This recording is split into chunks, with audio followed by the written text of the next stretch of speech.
Hi guys! Maayong hapon. So, hapon na diri sa amo, no?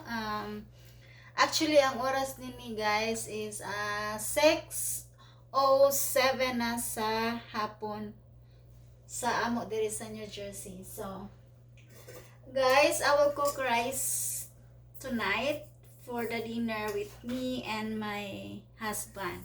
Kasi dalawa lang kami ngayon kakain kasi yung brother-in-law ko at saka yung sister-in-law ko wala sila dito. Out of town sila. So, samahan nyo ako magluto ng aming hapunan, guys. Diyan na kayo, stipot lang kayo, guys, ha?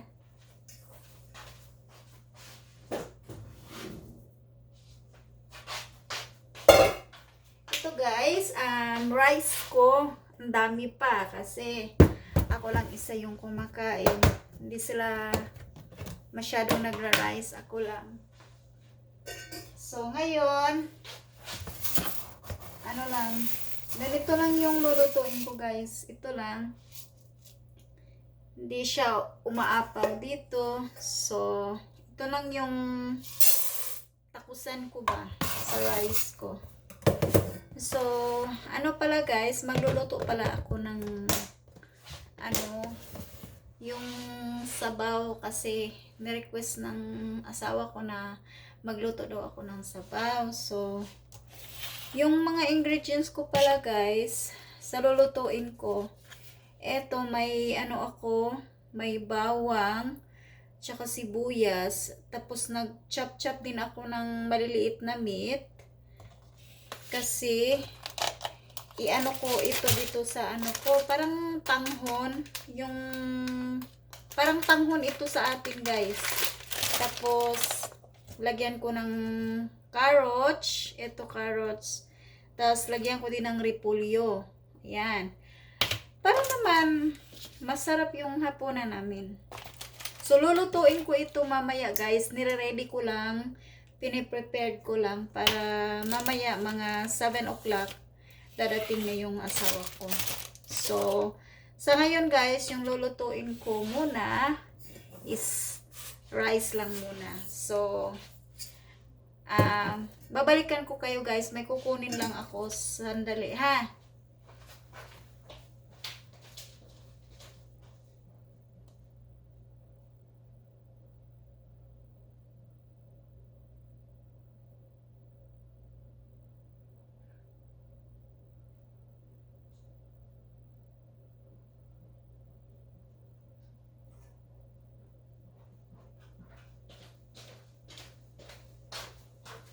Ito, guys, ito yung kinuha ko. Medyo matagal kasi andun po ito nakalagay sa likod ng pantry namin. So, magsasaing nga po tayo, di ba? So, ayan na po, guys. Ano na po natin to, kikilisan.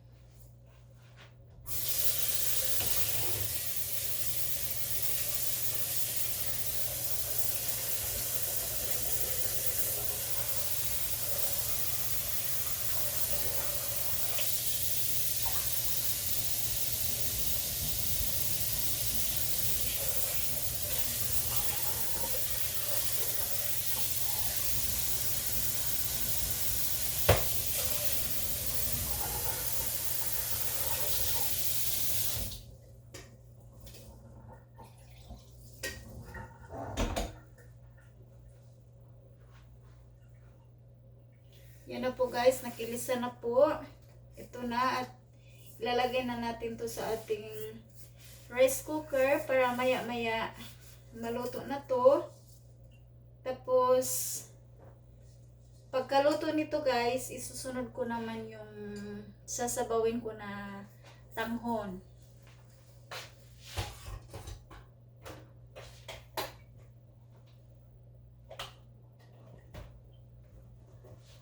By the way pala, guys, ilalabas ko kayo doon sa backyard namin para naman meron tayong makikita doon. So, isusoli ko muna tong bigas.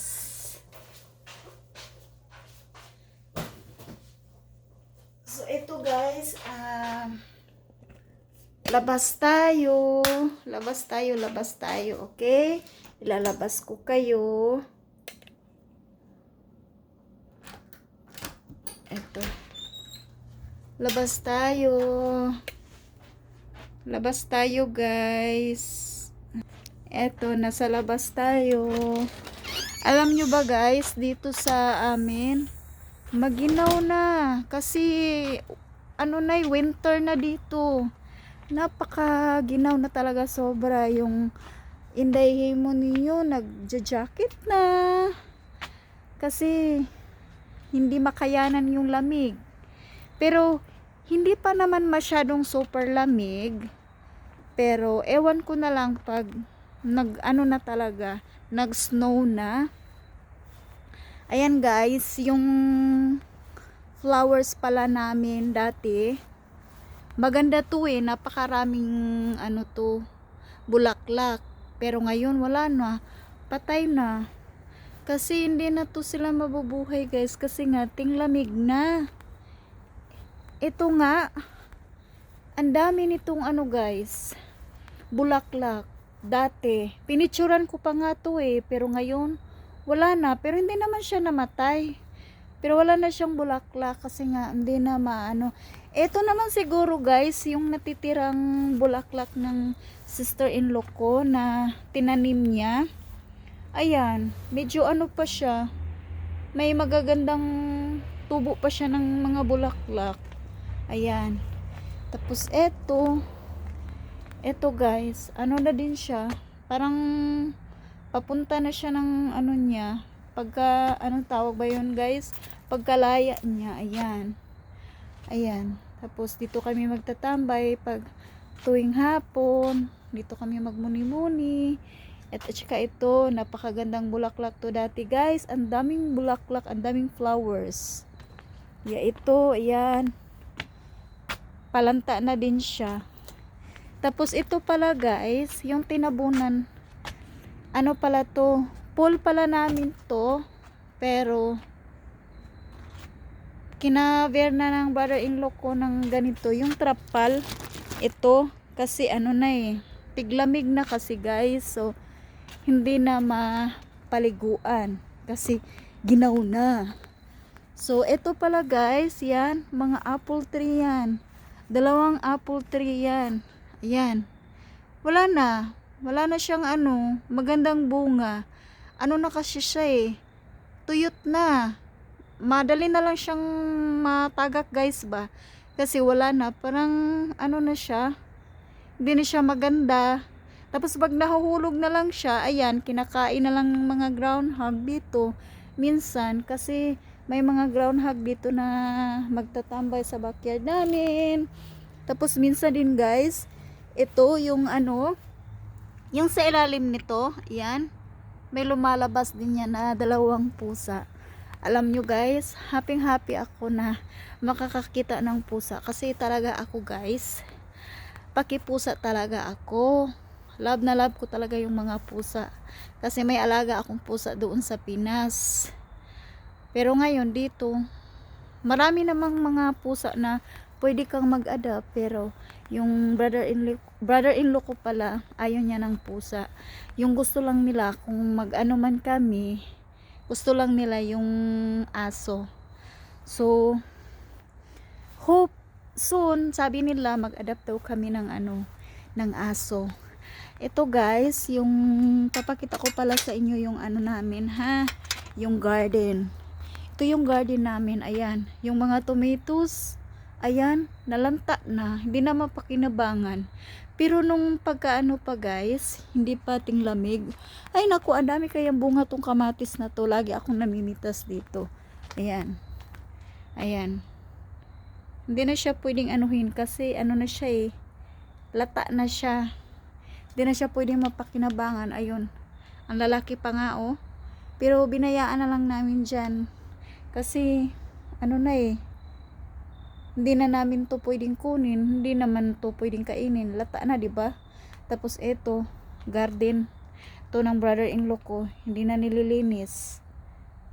Yan, ang laki na ng mga sagbot guys, laki na ng tubo.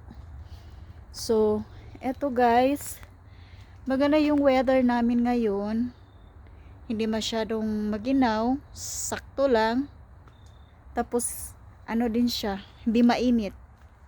Wala naman talagang ano guys, init kasi nga tinglamig na dito. Ting winter na nga eh. So guys,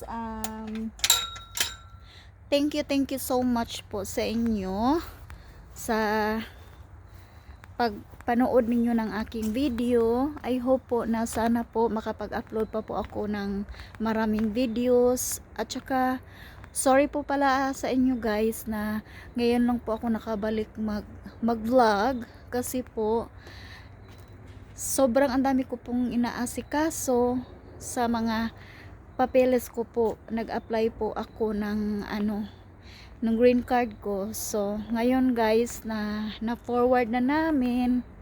Kaya, pwede na po akong mag-vlog. Pero, I'm not saying promise to all of you na makapag-upload po ako ng aking vlog. So, pag may time, sisikapin ko po. So, guys, thank you ulit sa inyo. Be safe po tayo palagi sa ating tahanan. At kung saan man po tayo makapunta, busy po tayo palagi. So, that's it for today muna guys. Paalam na po. Bye-bye.